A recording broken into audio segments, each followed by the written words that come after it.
बिस्मिल्लाहिर्रहमानिर्रहीम। नाज़रीन, बहुत शुक्रिया आपने वक़्त निकाला ये वीडियो देखने के लिए। नाज़रीन, मेरे साथ मौजूद हैं पाकिस्तान और दुनिया भर में देखे जाने वाले एस्ट्रोलॉजर मोहम्मद उसामा अली। उसामा साहब जो है ना, वो कभी-कभी मैं इनसे बड़ा इम्प्रेस हो जाता हूँ। आज भी इन्होंने जो एक पेशगोई की है ना, उसामा साहब, मैंने कहा ये तो आप अपने पाँव पे कुल्हाड़ी मार रहे हैं। आप तो अपना काम-धंधा बंद कर रहे हैं। उसामा साहब ने कहा ये 1 साल की गेम है, ये एस्ट्रोलॉजी भी खत्म होने वाली है। मैं कहा उसामा साहब क्यों हो गया? कहते हैं मैं बताता हूँ ना। उसामा साहब ने कहा मैं पूरा ज़ायचा तुम्हें बताऊँगा कि किस तरह ये जो है ना एस्ट्रोलॉजी खत्म होने वाली है। लेकिन नाज़रीन, ये पूछते हैं इससे पहले बड़ी अहम बात, वो ये है कि आयतुल्लाह ख़ामनाई ने जो है वो हुक्म दे दिया है कि ईरान जो है वो इज़राइल के ऊपर जवाबी हमला करे। ये हम देख रहे हैं कि उधर से हमला हो रहा है, इधर से भी हमला हो रहा है, ईरान की तरफ से भी हो रहा है, इज़राइल की तरफ से। लेकिन इस दफ़ा जो हमला हो रहा है, वो उस टाइम फ्रेम में हो रहा है। जो सितारों की मूवमेंट है, जो बरूज की प्लेसमेंट है, वो इतनी इम्पोर्टेंट है कि अब की बार जो हमला होगा, वो इंतहाई मोहलक होगा।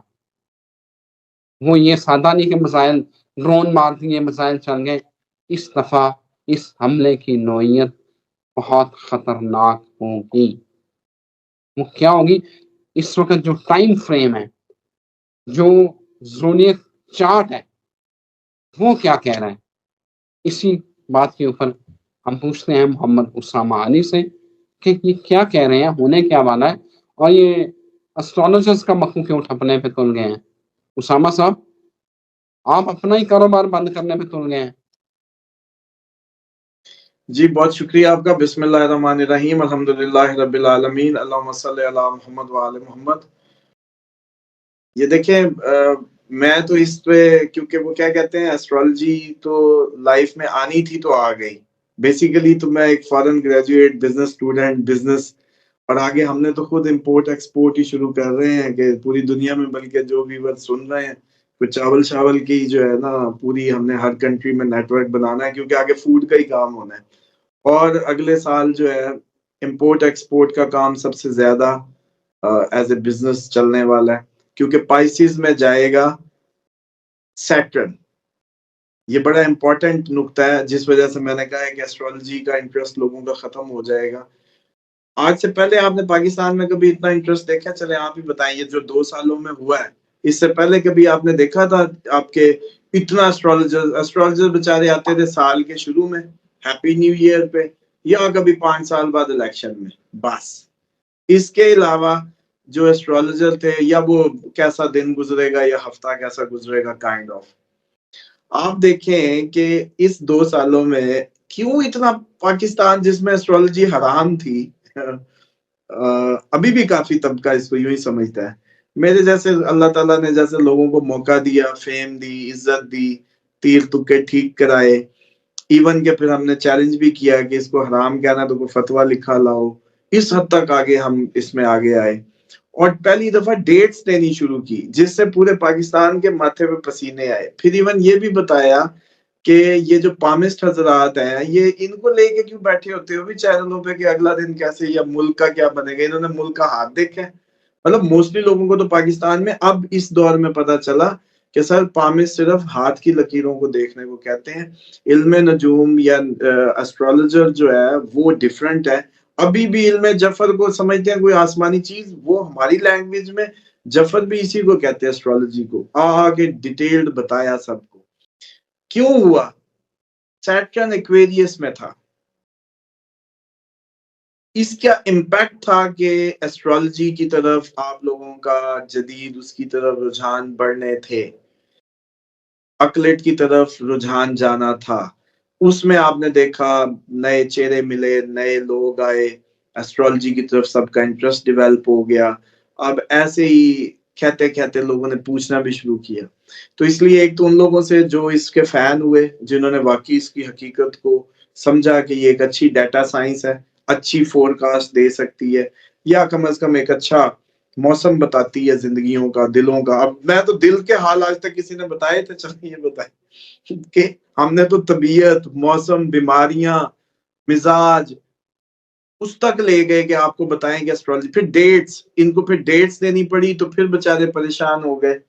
सारे मोस्टली आपके एस्ट्रोलॉजर अभी भी नहीं रीजन बताते। मैं तो बता देता हूँ कि छठे घर का केतु ये करता है, उसका वो कहते हैं नहीं जी जान को खतरा है, बस बड़ा जबरदस्त खतरा बताते नहीं है क्या खतरा है भाई।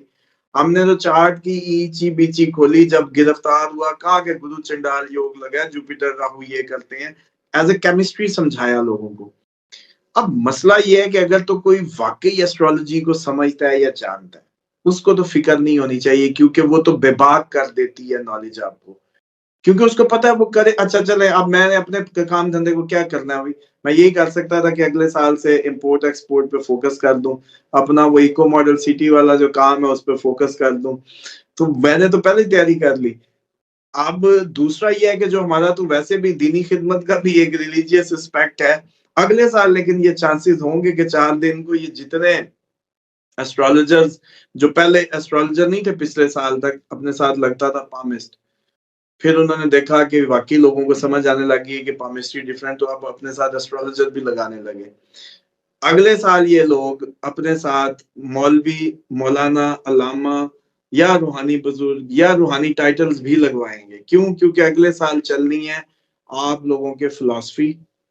अगले साल अप्रैल से पूरे आप लोगों का इंटरेस्ट होगा फिलॉसफी में, दीन में, रिलीजियस नॉलेज में, स्पिरिचुअलिटी की तरफ। तो फिर चलना है वज़ाइफ, फिर चलने हैं स्पिरिट, क्योंकि एक तो वैसे ये है प्लैनेटरी सैटर्न का पाइसिस में जाना। पाइसिस है रूहानियत का, पाइसिस है फॉरेन ट्रैवल का, पाइसिस है आपके फॉरेन बिजनेस का। इसलिए सैटर्न जो के बड़ी कंपनीज को ऑन करवाता है, जो मशीनरी से है, जो रूल करता है इंडस्ट्री को, तो यानी कि इंडस्ट्री शिफ्ट करेगी पाइसिस से रिलेटेड कामों में, यानी कि उसमें इंटरनेशनल ट्रेड बढ़ेगी, दुनिया की इंपोर्ट एक्सपोर्ट से रिलेटेड लोगों का काम बढ़ेगा, पॉइंट समझ रहे हैं, और स्पिरिचुअलिटी का काम बढ़ेगा, तो ये ओवर हो जाएगा। तो इसलिए सर मैं अपने काम धंधे की नहीं, मैंने तो एज ए ट्रू एस्ट्रोलॉजर पहले ही वक्त से अपनी तैयारियां की हुई हैं। और मैं वैसे भी आप लोगों को कहता होता था कि यार हम तो आए हैं, आप लोगों को पढ़ा जाएंगे, और कोशिश करूंगा कि अगले साल अप्रैल से पहले पहले कोई ऐसे कोर्सेज डिजाइन करके, क्योंकि इंटरेस्ट बाद में नहीं आएगा लोगों का, तो इनको मैक्सिमम दे जाएंगे, खसूसन जो शादी और इस तरह की चीजें की अपनी जिंदगियों की बेसिक्स को एस्ट्रोलॉजी को यूज करके बेहतर कर सकें। अब आ जाएंगे जो आप अटैक की बात कर रहे थे, अटैक ईरान ने करना ही करना है, लेकिन आप लोग जो सोच रहे हैं मैं उससे थोड़ा सा मुख्तलिफ सोच रहा हूँ। मुझे लगता है कि इराक में जो मौजूद अमेरिकन अड्डे हैं पहले वो निशाना बनेंगे, और प्लस उधर भी तवज्जो होगी, और शायद ये चांसेस हों कि रशिया, टर्की, ईरान की कोलैबोरेशन से इराक में मौजूद अमरीकी अड्डों को उड़ाया जाए। क्योंकि अगर ये नहीं उड़ाते तो फिर इसका मतलब है ये तो ये जो वो क्या कहते हैं फ्लाइंग किसीज का तबादला, ये सारा चलता ही रहेगा। ये खत्म कब होना है? जब अपने पड़ोस से उसको उखेड़ के अमेरिका को बाहर फेंकेंगे। वो तुर्की के लिए भी अब जरूरी हो गया, वो शाम में रशियन फौजें बैठी हैं उनके लिए भी, और ईरान के लिए भी। तो अब जब ये दो बदू मजीद मामला खुलना है, तो सबसे पहले इराक में मौजूद अमरीकी अड्डे उड़ाए जाएंगे, ये आप जेहन में रखें। और वो हमारी प्रेडिक्शन जो इराक में तुर्कों के आने वाली वो बनेगी एक बहुत बड़ा इवेंट। उसके बाद आ जाए कि ईरान ने अटैक तो डेफिनेटली करना ही करना है, ये दिन आया ही इसलिए है, मतलब ये सारी गेम जो है इसराइल ने, मैंने कहा नहीं था सबको अपने ऊपर उल्टाएगा, ये जुमला मेरा उस वक्त का है नवंबर दिसंबर का, कि सबको अपने ऊपर उल्टा लेगा, यही वर्ड थे मेरे। उसमें अब ये है कि ये ईरान अटैक करेगा, लेकिन मुझे ये लगता है कि मिक्स करेगा, same as it is Houthi, Hezbollah, Iran, ये सब वो करें, लेकिन उससे ज्यादा मुझे इंपॉर्टेंट लग रहा है इराक में अमरीकी अड्डों पे जवाब दिया जाए। और इसलिए कोशिश होगी कि अमरीकी, और आपको बल्कि एक और बात याद कराऊं, मैंने कहा था आपको कि अमरीकी इलेक्शन के रिजल्ट से पहले पहले ये इंतजामिया जंग को और ज्यादा पुश मार जाएगी, ब्रिटेन, यूरोप भी और इधर भी, ताकि जब तक ट्रंप आए उस वक्त तक उसके बस से बाहर गेम जा चुकी हो, या कैंचली बदलने का मौका होगा कि नई इंतजामिया, नए मामला पिछली छोड़ दो। वो जो डेडलॉक्स क्रिएट हुए हैं तो नई इंतजामिया आते ही उनको एक मार्जिन देना पड़ेगा सबको।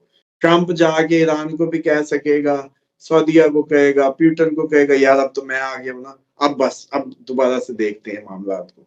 मौका मौका इलेक्शन अमेरिकन एक मौका है, लेकिन मौका मिलेगा नहीं, ये भी तय है, मौका मिलेगा नहीं। ट्रंप का कॉन्फिडेंस अच्छा है, कहता है वोट से पहले ही खत्म करा दूंगा, लेकिन मुश्किल काम है क्योंकि ईरान तो उसको बॉदर ही नहीं करता।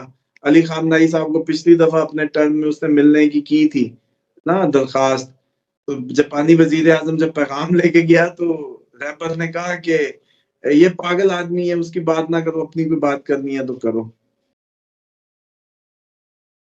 मतलब मुझे क्यों लगता है कि ईरान जो है ठीक 5 नवंबर को हमला करेगा, जिस दिन वोटिंग चल रही होगी। नहीं, 5 नवंबर तो नहीं, पहले ही कर देगा। उम्मीद यही है कि 5 नवंबर से पहले पहले हो सकता है। लाजमी नहीं है कि 5, लेकिन आप भी माशाल्लाह अब इतनी वो क्या कहते हैं रूहानी पर्सनालिटी है, तो हम उसको चैलेंज तो नहीं कर सकते। तो इसलिए ये हो सकता है कि 5, लेकिन इसको इस पर राय में ना देखें। ये लोग इसको कर रहे हैं क्योंकि अमेरिकन की कोशिश होनी थी कि यार इलेक्शन से पहले पहले जो गंद करना है कर दो, अगला मौका मिल रहेगा नई इंतजामिया के साथ। और अभी तो देखें मजीद अभी ट्रंप आता भी है कि नहीं, अब क्योंकि ट्रंप ने जीतना तो है, लेकिन ट्रंप का उसके लिए होना भी जरूरी है। उसामा साहब एक सवाल बड़ा है, मैं बड़े दिनों से मेरे ज़हन में था, मैं आज मौका मिला मैं पूछ लूँ। उसामा साहब जब भी अमेरिकी वज़ीर ख़ारजा इज़राइल आता है, वो ब्लिंकन साहब जब आते हैं, इज़राइल से अगला दौरा उनका सऊदी अरब का होता है। यकीन करें कि 11 दौरे कर चुके हैं वो इज़राइल के, और 11 दफ़ा वो सऊदी अरब भी जा चुके हैं। मतलब ये क्या कनेक्शन है? ये कनेक्शन ये है कि जब खिलाफत उस्मानिया तोड़ी गई थी, उस वक्त इस खिते में अमेरिका ने अपनी अपने इन्फ्लुएंस एजेंट हुकूमतें बनवाई थी। उस वक्त गोरे ने किसी का पटा अमेरिका को बाद में दे दिया, किसी का कुछ कर दिया। उस वक्त जब मुसलमान तोड़े थे, उस वक्त इनमें सारी की सारी जो रिजीम्स आई या जो भी बादशाह थे, उनको बना के एक टीम तैयार किया गया। अब उस टाइम है तो सख्त बात, लेकिन हम भी उसी वक्त वजूद में आए, इसराइल भी आया, और इसके साथ साथ आप देखें कि उस वक्त ये जो इनको भी हुकूमत मिली, इनके खानदान को भी। और इसी तरीके से आप देखें कि अभी यूएई ने भी इसराइल को वो कर लिया। और आप अपने देखें ना, आप सब क्लास फेलोज हैं आपस में, पाकिस्तान, यूएई, सऊदीया, इसराइल, ये सारे, बस इनको पता नहीं है, वो कहता है वो सौतेला, वो सगा है, ऐसा महसूस होता है। हालांकि ये सारा एक ही सीक्वेंस है, कोई इतनी बड़ी वो नहीं है। दूसरी बात ये है कि ये बात अभी नहीं समझ आएगी जो मैं कह रहा हूँ। ये आपने तो चलो हल्का सा अंदाजा लगा लिया, लेकिन अभी आप देखिएगा कि मुस्तकबिल में ये बात खुल के सामने आ जाएगी जो आज मैं कह रहा हूँ कि हम सारे क्लास फेलोज हैं और एक ही। आप देखिए हमारे मामलात में भी तो आपको सऊदीया नजर आता है, आपको इसराइल के मामलात में जो सऊदीया नजर आ रहा है, आपको इस सेम टाइम पे ये क्यों नहीं नजर आता कि जब हमारा कोई वजीर आजम गारंटी पे बाहर जाना हो जेल से तो सऊदीया देता है, और हमारा कोई किसी को गालियां दे दे बाहर पता चल जाए तो सऊदीया उतारता है। तो हमें भी जब बेल आउट चाहिए होता है तो सऊदीया देता है। हमारा ही आर्मी चीफ उधर की जाके उधर की फोर्सेस का सरबराह बनता है, हम ही उनकी उसका वो है। तो ये थोड़ा सा, बल्कि आज आपको एक और भी मजे की बात बताऊं, अब यहाँ हम पाकिस्तान में बैठे बोल रहे हैं, अपनी हुकूमत के खिलाफ बोल लेते हैं कुछ भी। आप सऊदीया में बैठ के पाकिस्तानी हुकूमत के खिलाफ बोल के देखें, फिर आपको पता चलेगा। यूएई में बोल के देखे आप, उनके खिलाफ नहीं, पाकिस्तानी हुकूमत के खिलाफ। इसी तरीके से वहां आप इसराइल के भी खिलाफ बोल के देखें, तो ये जो मैंने बच्चे बताए हैं ना, ये आपको सारे समझ आ जाएंगे। और अब तो मैं इसलिए खुल के बातें कर देता हूँ क्योंकि मुझे पता है कि भाई जिंदगी मौत और ये सारा कुछ, हम सारा दिन तकदीरें देखते, कोई किसी को कुछ नहीं कर सकता, ये खुदा का निजाम है। और आप लोगों की आंखों के ना ऐसे आंखें यूं खुलने वाली हैं, टाइम करीब आता जा रहा है। अब वो जैसे कहते हैं दुनिया खत्म होने से पहले पर्दे उठ जाएंगे सारे, ये वो पर्दे एक्सपोज होने ही होने हैं, और जो आप सालों से इस बेवकूफी में जी रहे थे वो आपको पता चल जाएगी। बिल्कुल सही है। उसामा साहब कह रहे हैं कि आप सऊदी अरब में और यूएई में भी इज़राइल के खिलाफ बात नहीं कर सकते, तो वो तो हम पाकिस्तान के खिलाफ भी बात नहीं कर सकते। साबिक सेनेटर मुश्ताक इज़राइल के खिलाफ मुज़ाहरा करते हुए गिरफ्तार हुए, बड़े लोग गिरफ्तार हुए हैं, वो तो ये हम रिश्तेदारियां समझे बस, ये इसीलिए हर हुकूमत आके कोशिश करती है इजराइल पे बनाने की, करने की। यार बस अब मिशन हमारा पूरा हो चुका है, अब मान मून लो, एवं ही जानबूझ के इस पर पासपोर्ट पे लिखा हुआ था। बिल्कुल। Thank you very much Usama साहब फॉर योर टाइम। नाज़रीन इजाज़त दें, फिर हाज़िर होते हैं। अल्लाह हाफ़िज़।